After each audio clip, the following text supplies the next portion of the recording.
Les 7 vieillards, fourmillante cité, cité pleine de rêves, où le spectre en plein jour accroche le passant.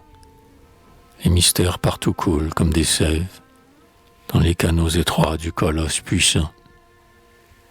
Un matin, cependant que dans la triste rue, les maisons, dont la brume allongeait la hauteur, simulaient les 2 quais d'une rivière accrue, et que, décor semblable à l'âme de l'acteur, un brouillard sale et jaune inondait tout l'espace. Je suivais, roidissant mes nerfs comme un héros, et discutant avec mon âme déjà lasse, le faubourg secoué par les lourds tombereaux. Tout à coup, un vieillard dont les guenilles jaunes imitaient la couleur de ce ciel pluvieux, et dont l'aspect aurait fait pleuvoir les aumônes, sans la méchanceté qui luisait dans ses yeux, m'apparut. On eût dit sa prunelle trempée dans le fiel. Son regard aiguisait les frimas, et sa barbe à longs poils, roide comme une épée, se projetait, pareille à celle de Judas. Il n'était pas voûté, mais cassé.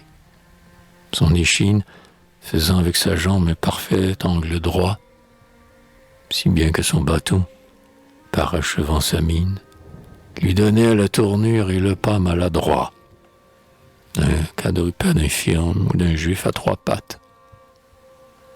Dans la neige et la boue, il allait s'empêtrant, comme s'il écrasait des morts sous ses savates, hostile à l'univers plutôt qu'indifférent.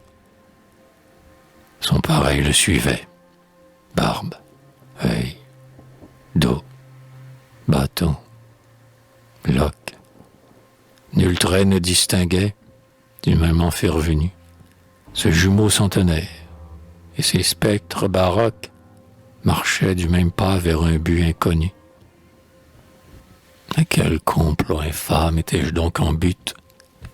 Quel méchant hasard ainsi m'humiliait, car je comptais cette fois, de minute en minute, ce sinistre vieillard qui se multipliait, que celui-là qui rit de mon inquiétude, qui n'est pas saisi d'un frisson fraternel, songe bien que malgré tant de décrépitude, ces 7 monstres hideux avaient l'air éternel. Aurais-je, sans mourir, contemplé le 8e? Sosie inexorable, ironique et fatale, dégoûtant phénix, fils et père de lui-même. Mais je tournais le dos au cortège infernal.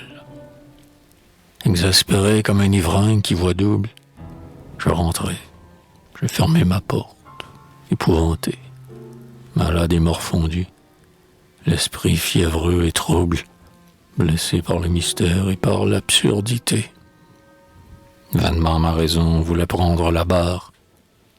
La tempête en jouant déroutait ses efforts, et mon âme dansait, vieille gabarre, sans mât, sur une mer monstrueuse et sans bord.